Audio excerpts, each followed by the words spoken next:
1965, Marquette Fry, a young black man, was stopped by the law enforcement authorities.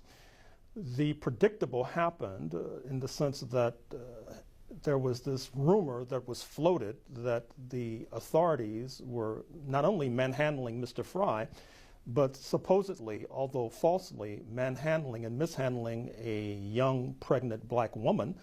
That ignited a severe fracas that then lasted for about a week or so and has been bequeathed to us as the Watts Revolt of 1965. And let's put into context the timing of all of this, because President Johnson had just signed into law the Civil Rights Act, and the Voting Rights Act was coming into play as well. So that was part of the backdrop of the issue of race relations that was front and center in this country during that time period. You are correct. There was this perception that significant progress was being made on the race relations front, but in the neighborhoods of South Los Angeles, it was difficult to perceive that progress was taking place. Keep in mind that police brutality and police misconduct, which is with us today, was no stranger to South Los Angeles in August 1965. Not only that, but unemployment was spectacularly rising. At the same time, you have this housing crisis that's still with us today in Southern California, whereby wages were stagnating, yet the rental costs were escalating. All of this created this nasty brew that exploded spectacularly in August 1965. I should also mention the international context, that is to say, President Johnson was also in the midst of escalating the war in Vietnam. There was a lot of pressure to recruit young black men, and of course there was opposition to going into the military to fight for rights abroad that they did not enjoy at home. And all of this helped to create a very toxic mixture that exploded. Watts is just outside of downtown Los Angeles. Geographically, where is it located? And what was this community like in the mid-1960s? Who lived there? Well, it's interesting that today Watts is about 70% Latino, but back then the figures were reversed. It was a heavily black community. Keep in mind that the beginnings of a sprawling and large black community in Southern California, indeed for the entire West Coast, begins circa 1941, 1942, when you have the population of Japanese descent that is largely interned in the region ranging from Seattle to San Diego and including Los Angeles. And indeed in Los Angeles, the community that had once been known as Little Tokyo almost overnight becomes Bronzeville. At the same time, you have very ultra-conservative politics that are reigning in Los Angeles, as exemplified by the mayor, Sam Yorty, and his police chief, and that did not necessarily agree with the black population that existed at that time. 34 deaths as a result of the riots in Watts 50 years ago today, and more than $40 million in damage. Some of the film, courtesy of CBS News, and another portion of that documentary that includes a familiar face, a veteran of the Johnson and later the Nixon administration. Senator Daniel Patrick Moynihan went on to serve in the U.S. Senate in 50 years later. But first, this from CBS News.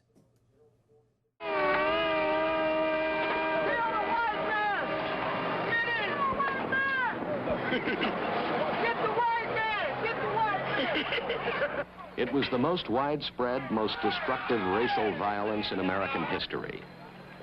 White people driving through the riot area were considered fair game, whether young or old, men or women.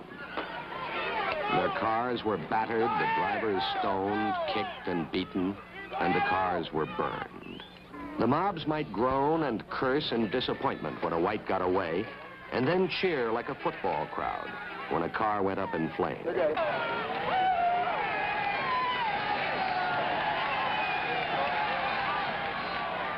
The burning and looting, the shooting and beating went on for nearly a week.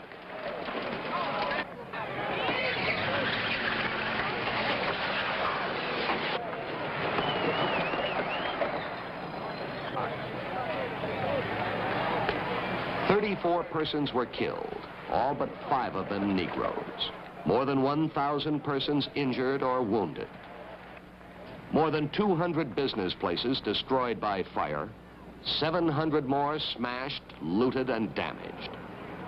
Negro merchants sought to protect themselves with hurriedly scrawled appeals. The cost in dollars, even now, is hard to estimate. Perhaps 50 million, 60 million, or more. Nearly 4,000 persons arrested. Shut it off and get out of that car with your hands up. All of you, the one in the back seat, too. Come on, get up. Get your hands up, I said. Drop that purse and get your hands up. Get your hands up. Get them up. Get your hands up. Let's go. Come on. And of a CBS News documentary. Oh, it better have been, or if we haven't learned the lesson there, we never will.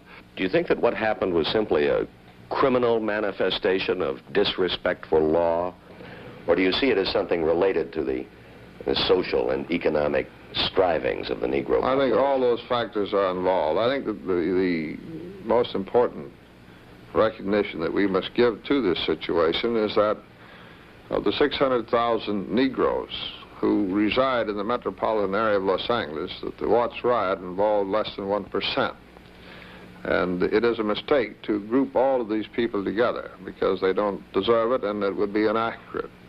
In creating the situation, where was the failure? On the part of the city, the county, the schools? This, I think, is one of the difficulties in meeting this, is that we're trying to find a failure other than the people themselves. And this is a very dangerous move because it serves to sort of sanctify their acts on the basis you did something because of something we failed to do. In the first place, a great number of those people came from areas in the country where they were much further dislocated, much more seriously dislocated than they are here. They came in and flooded a community that wasn't prepared to meet them, despite the fact that we got all this relief money going in there. We didn't ask these people to come here, and suddenly they want a total community to adjust itself to a small segment that has suddenly come in and taken over a section.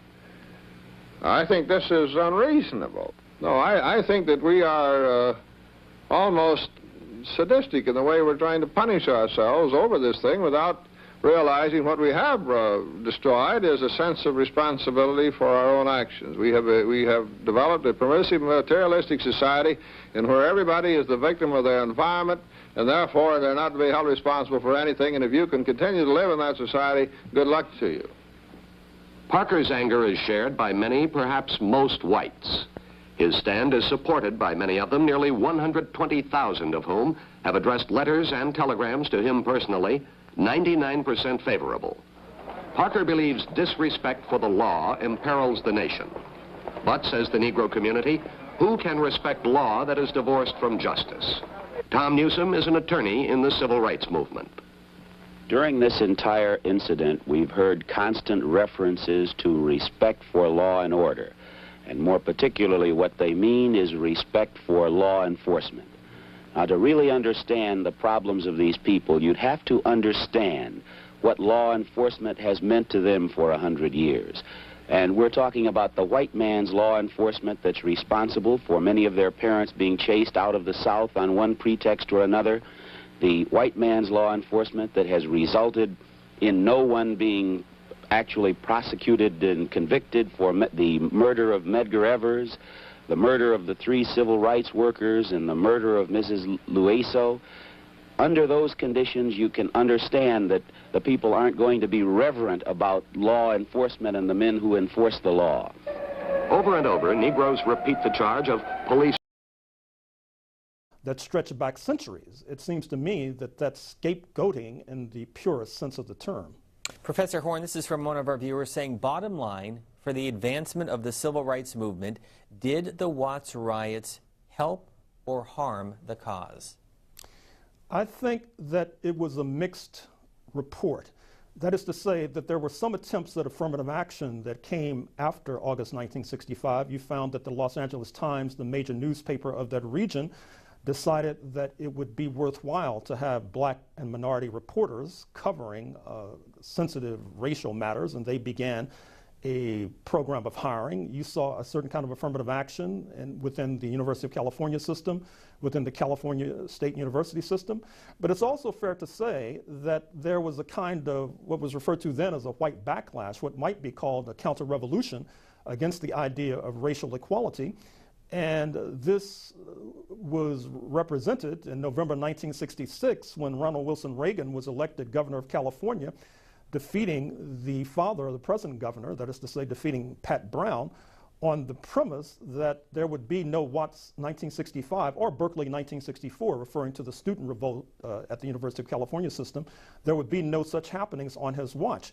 That helped to catapult him into the White House in 1980 and helped to inaugurate an entire period of conservatism and an entire backlash against civil rights progress, represented most recently with the U.S. Supreme Court gutting and eviscerating the Voting Rights Act of 1965 2 years ago, that is to say, the crown jewel of the civil rights movement. So let's bring it to today, and a tweet from Jane, who lives in Miami. She says the following: